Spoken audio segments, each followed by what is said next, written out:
मैं हूं विवेक। पहली खबर कुशवाहा को लेकर हो रही सियासत की।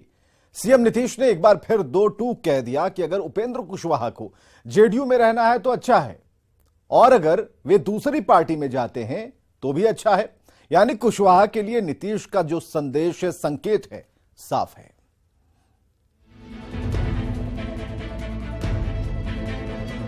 बहुत अच्छा कहीं और जाए। मुख्यमंत्री नीतीश कुमार ये क्यों कह रहे हैं कि वो रहें तो अच्छा और न रहें तो भी अच्छा? दरअसल नीतीश कुमार का बयान उपेंद्र कुशवाहा को लेकर सामने आया। गणतंत्र दिवस के मौके पर मुख्यमंत्री से मीडिया वालों ने जब कुशवाहा के ट्वीट को लेकर सवाल पूछा तो नीतीश ने कहा, जिनको जाना हो जाए, किसने रोका है। एक बार फिर सुन लीजिए नीतीश क्या कह रहे हैं कुशवाहा के बारे में। क्या मन है उस जाने आए, वो हम लोग स्वागत किए, रहे बहुत अच्छा, रहे कहीं और जाए, इन सब चीजों पर हमारा कोई।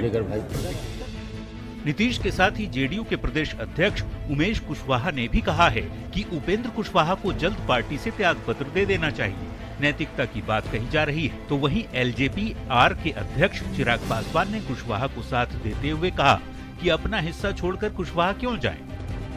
पार्टी के जो समर्पित कार्यकर्ता हैं उनके बलबूते पर 75 लाख सदस्य बने हैं, संगठन मजबूत हुआ है। कोई आए कोई जाए कोई प्रभाव नहीं। पार्टी में कुछ नहीं है, उनका कोई जमीन नहीं है। पार्टी में जब से वो आए हमेशा पार्टी को कमजोर करने का काम उन्होंने किया।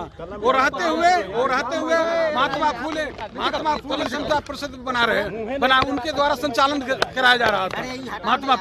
महात्मा फूले क्या है, जब आप आरएलएसपी ने विलय कर लिया तब फिर महात्मा फूले संगठन चलाने का क्या तर्क है? क्या आप चाहते हैं? अरे हम लोग क्या कार्रवाई करेंगे? शर्मानी चाहिए, त्यागपत्र दे देना चाहिए उस आदमी को। बिल्कुल सही कह रहे हैं। और यही बड़का भाई जब छुटका भाई थे तो किस तरीके से इन्होंने बड़का भाई की संपत्ति हथियाने का काम किया था। मैं मुख्यमंत्री नीतीश कुमार जी का मैं जिक्र कर रहा हूँ। अपने पार्टी के राष्ट्रीय अध्यक्षों के साथ इनकी क्या भूमिका रही है मुख्यमंत्री जी की, ये किसी से छुपा नहीं है। बार बार इनके बारे में कहा जाता है कि कोई ऐसा सगा नहीं जिन्हें इन्होंने ठगा नहीं, और ये ही इनकी कार्यशैली का हिस्सा रहा है मुख्यमंत्री नीतीश कुमार जी की। जब उपेंद्र जी जब इस बात का जिक्र करते हैं, बिल्कुल सही जिक्र करते हैं। क्यों वो अपना हिस्सा छोड़ेंगे भाई? क्या पार्टी में सिर्फ एक ही व्यक्ति की मनमानी चलेगी? उपेंद्र कुशवाहा लगातार जेडीयू नेतृत्व पर हमलावर हैं। कभी बयानों के जरिए तो कभी ट्वीट कर कुशवाहा ये बताने की कोशिश करते रहते हैं कि उनके मन में कुछ न कुछ चल रहा है। अब कुशवाहा पर नीतीश के बयान के बाद से ये कयास लगाए जा रहे हैं कि कुशवाहा पर कोई भी बड़ा फैसला पार्टी कभी भी ले सकती है। न्यूज 18 के लिए पटना से अमित कुमार के साथ ब्यूरो रिपोर्ट। तो विपक्षी एकता की कोशिश में जुटे नीतीश कुमार क्या अब कांग्रेस से दूरी बनाने लगे हैं? यह सवाल इसलिए क्योंकि जेडीयू ने साफ कर दिया है कि राहुल गांधी की भारत जोड़ो यात्रा के समापन समारोह में पार्टी का कोई नेता शामिल नहीं होगा। ललन सिंह ने कांग्रेस अध्यक्ष मल्लिकार्जुन खड़गे का जो पत्र लिखा है उसके मुताबिक 30 जनवरी को नीतीश कुमार समाधान यात्रा पर रहेंगे, जबकि वे खुद नागालैंड में चुनाव प्रचार में रहेंगे। इस चिट्ठी के बाद कई तरह के कयास लगाए जा रहे हैं।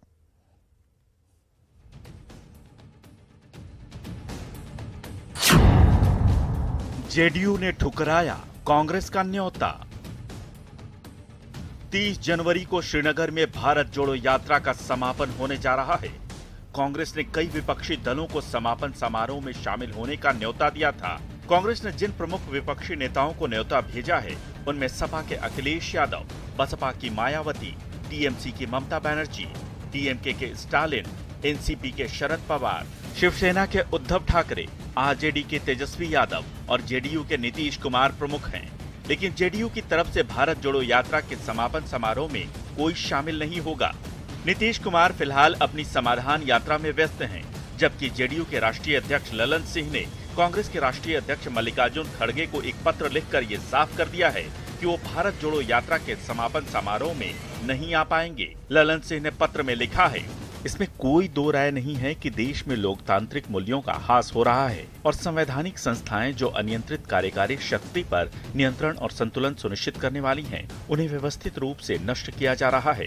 मैं इस ऐतिहासिक इवेंट में उपस्थित होना चाहता था, लेकिन ऐसा करने में असमर्थ होने पर मुझे खेद है, क्योंकि मुझे उसी दिन नागालैंड में पार्टी का चुनाव अभियान शुरू करना है। ललन सिंह ने पत्र लिखकर 30 जनवरी को भारत जोड़ो यात्रा के समापन समारोह में शामिल होने में असमर्थता जताते हुए कांग्रेस को एक सलाह भी दी है। ललन सिंह ने लिखा है, मेरी पार्टी का यह गंभीरता से मानना है कि वक्त की दरकार एकजुट विपक्ष है और उम्मीद करता हूं कि कांग्रेस इस दिशा में उपयुक्त कदम उठाएगी। जेडीयू के किसी नेता का कांग्रेस की यात्रा में शामिल न होने का फैसला सियासी हलके में चर्चा का विषय बना हुआ है। चर्चा इसलिए भी है कि जेडीयू के तमाम बड़े नेता नीतीश कुमार को पीएम मटेरियल भी बता चुके हैं, जबकि कांग्रेस राहुल गांधी के सिवाय किसी का भी नाम सुनना नहीं चाहती। ऐसे में जेडीयू का कांग्रेस के न्योते को ठुकरा देना कई तरह के सवाल खड़े करता है। न्यूज़ 18 के लिए पटना से आनंद अमृतराज के साथ ब्यूरो रिपोर्ट। तो हलचल आरजेडी में भी है। सीएम नीतीश कुमार के खिलाफ बयानबाजी करने वाले पूर्व मंत्री सुधाकर सिंह को पार्टी ने नोटिस थमाया, लेकिन जवाब देने के बजाय सुधाकर ने एक बार फिर सरकार पर निशाना साधा। अरवल में चौपाल लगाकर सुधाकर सिंह ने कहा कि बिहार में कृषि नीति के नाम पर सिर्फ ढकोसला चल रहा है। इतना ही नहीं, सुधाकर ने एक बार फिर कृषि रोड मैप पर सवाल खड़े किए। जाता तो 15 दिन तक कर दिया गया, तो इसमें कोई गड़बड़ बात करेगा तो पार्टी देखी हुई करेगी। सुना आपने, कुछ समझ आया? तेजस्वी यादव किसको समय देने की बात कह रहे हैं?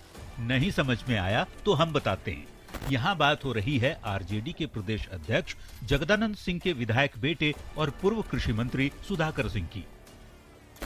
नीतीश पर बयानबाजी को लेकर आरजेडी ने 10 दिन पहले उन्हें नोटिस थमाया था। आरजेडी ने पूछा था कि क्यों न आपके ऊपर पार्टी अनुशासनात्मक कार्रवाई करे। डिप्टी सीएम तेजस्वी यादव अभी सुधाकर सिंह के जवाब का इंतजार कर ही रहे थे।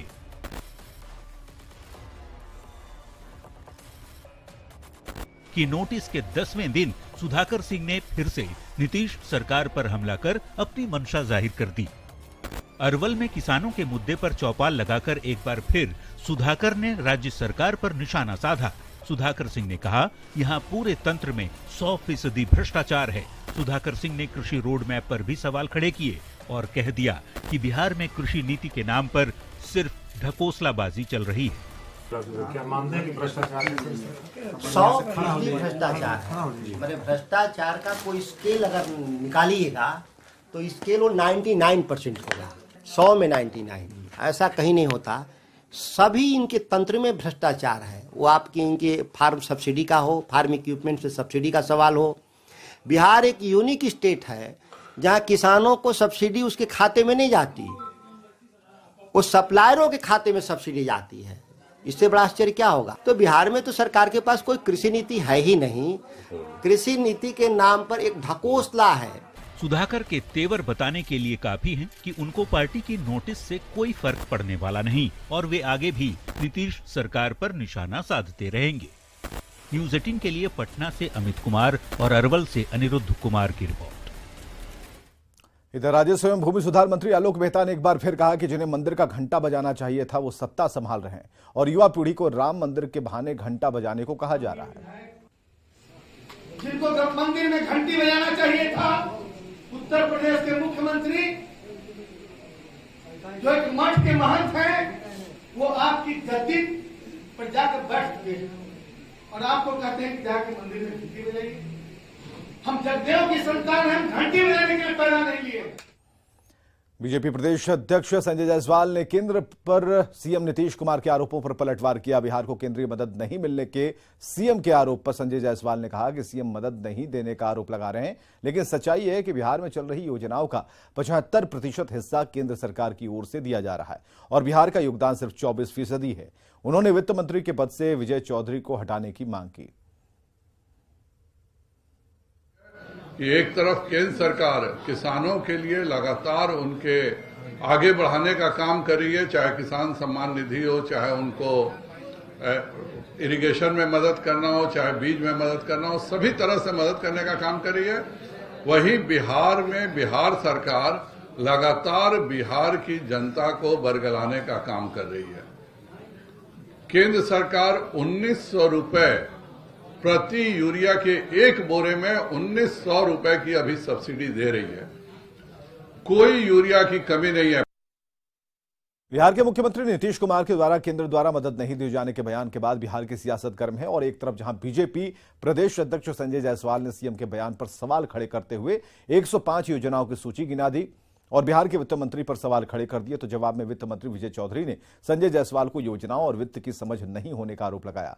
विजय चौधरी ने कहा कि जिन योजनाओं की सूची संजय जायसवाल दिखा रहे थे वो सभी केंद्र प्रायोजित हैं और अब तो उन योजनाओं की भी राशि कम कर दी गई है। जिन योजनाओं में पहले केंद्र सरकार 90% राशि देती थी, अब सिर्फ 60% पैसे दे रही है। ये प्रबंधन की बात ये सब लोग समझते हैं कि ये संजय जायसवाल जी के समझ से बाहर की चीज है, वो समझते ही नहीं है। अब 105 योजनाओं की सूची दिखा रहे थे, उनको ये पता ही नहीं होगा कि ये सब केंद्र प्रायोजित योजनाएं हैं। 105 योजनाओं का लिस्ट हिला के अब वो समझ ही नहीं रहे थे जो केंद्र सरकार को कहां कटघरे में खड़ा कर रहे हैं। खैर चलिए, वो तो उनको दे दिया गया होगा, बेचारे दिखा रहे थे। बीजेपी प्रदेश अध्यक्ष संजय जायसवाल की ओर से नीतीश कुमार पर दिए गए बयान का जवाब जेडीयू के राष्ट्रीय अध्यक्ष ललन सिंह ने दिया। ललन सिंह ने कहा कि संजय जायसवाल जगह पाने के लिए व्याकुल हैं और हमारी शुभकामनाएं हैं कि उन्हें वो मिल जाए। संजय जायसवाल जी कुछ जगह पाने के लिए व्याकुल है, तो हम लोग की शुभकामना है, पा लें, काहे का परेशान है। राघोपुर में पिछले दिनों डिप्टी सीएम तेजस्वी यादव के विरोध पर एक बार फिर चुनावी रणनीतिकार प्रशांत किशोर ने निशाना साधा है। गोपालगंज के भोरे प्रखंड में आम सभा के दौरान प्रशांत किशोर ने कहा कि राघोपुर तेजस्वी यादव का अपना इलाका है, लेकिन 30 साल से वहां सड़क का निर्माण नहीं किया है, जिसकी वजह से लोगों में गुस्सा है। हमको मारना और डर की बात तो छोड़ दीजिए, वो कुत्ता भी नहीं काट रहा है। नीतीश कुमार इतना सुरक्षा लेके चलता, रोज कोई कुर्सी फेंक देता, कोई गाली दे देता। कल मान्यवर तेजस्वी जी जात रहन तो उनका गाड़ी के सामने ही कुल आदमी लौट गए राघोपुर में। 30 बरस से एक गांव में सड़क ही नहीं बना है। ये उप मुख्यमंत्री हैं, पथ निर्माण मंत्री हैं, उनके अपने क्षेत्र का ये दशा है। पटना के फुलवारी